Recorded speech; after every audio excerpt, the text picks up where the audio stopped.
Hello friends, welcome back my channel. और आज हम बात करेंगे एक ऐसे जहाज़ की जिसको कहा जाता था कि ये जहाज़ कभी डूबेगा नहीं और यह जहाज़ अपना पहला भी सफ़र पूरा नहीं कर पाया। हम बात कर रहे हैं आज ब्रिटिश पैसेंजर जहाज़ टाइटैनिक की। ये 17 मंजिला इमारत जितने ऊंचे, 3 फुटबॉल के मैदान जितने लंबे और 3500 से भी अधिक लोगों को अपनी मंजिल तक पहुंचाने की क्षमता वाले इस जहाज़ को बनाने में कुल 26 महीनों का समय लगा। इस जहाज के 26 महीनों में बनकर तैयार होने के पीछे 3000 लोगों की दिन रात की कड़ी मेहनत और काम करने की लगन थी। इस विशाल जहाज को बनाया किसने? तो व्हाइट स्टार लाइन कंपनी।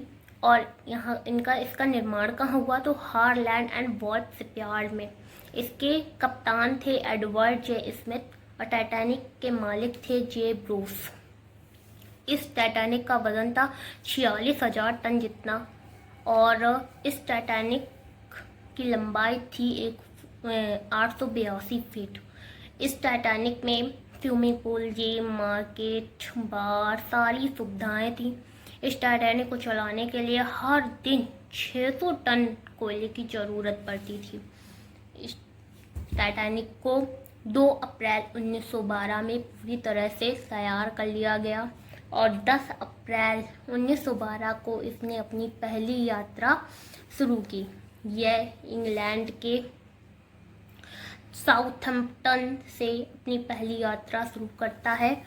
12 अप्रैल 1912 को टाइटैनिक को 6 बर्फ की चट्टानों की चेतावनी मिलती है, लेकिन जो कप्तान थे एडवर्ड जे स्मिथ ये अपनी स्पीड को धीमा नहीं करते हैं। वे उसी स्पीड से जहाज को चलाते हैं क्योंकि जो टाइटैनिक के मालिक थे जे ब्रूस, उन्होंने कहा था कि वो अपनी स्पीड को धीमा नहीं करेंगे क्योंकि वो ये साबित करना चाहते थे कि टाइटैनिक जैसा विशाल, लग्जरी और फास्ट कोई भी शिप नहीं है।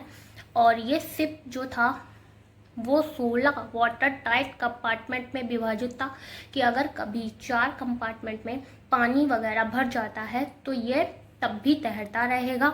जहाज का जो बेस था वो 2 लेयर्स से मिलकर बना था कि अगर एक लेयर टूट जाए तब भी ये जहाज पानी पे तैरता रहेगा। इन्हीं तो फीचर्स, सेफ्टी फीचर्स की वजह से इसको अनसिंकेबल शिप भी कहा जाता था, कभी न डूबने वाला जहाज।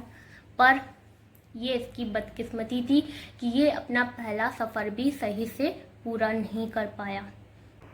14 अप्रैल 1912 रात का समय था, चांद निकला नहीं था तो आगे का रास्ता क्लियर नहीं दिख रहा था। तो 2 क्रू मेंबर्स को रखा गया था कि वो बता सके कि आगे कुछ दिक्कत तो नहीं है, ट्रैफिक तो नहीं है। इस वजह से 2 क्रू मेंबर्स परमानेंट देख रेख कर रहे थे।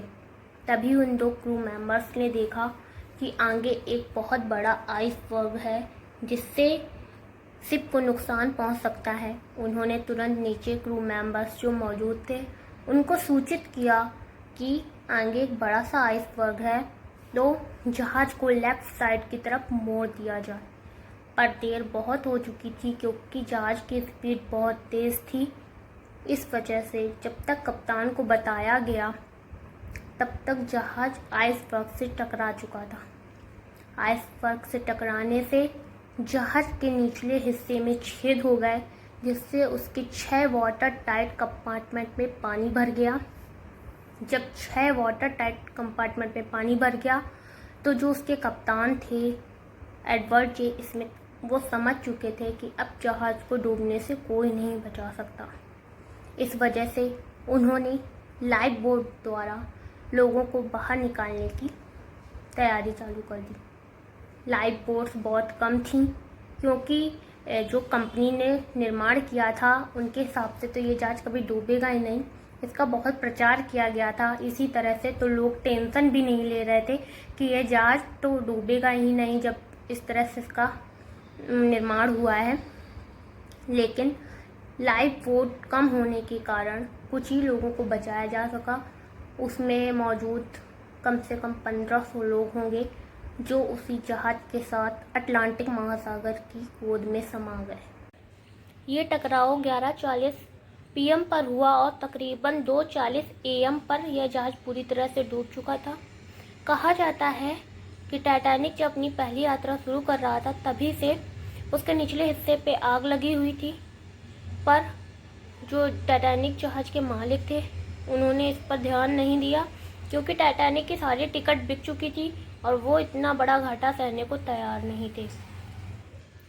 टाइटैनिक अपनी यात्रा पर निकल जाता है और नीचे जो आग जल रही थी उसके कारण उसका निचला हिस्सा कमज़ोर हो जाता है। इस वजह से जब वो आइसबर्ग से टकराता है तो उसके निचले हिस्से पे होल हो जाते हैं, जिससे जहाज पे पानी भर जाता है और जहाज पूरी तरह से अटलांटिक महासागर में डूब जाता है।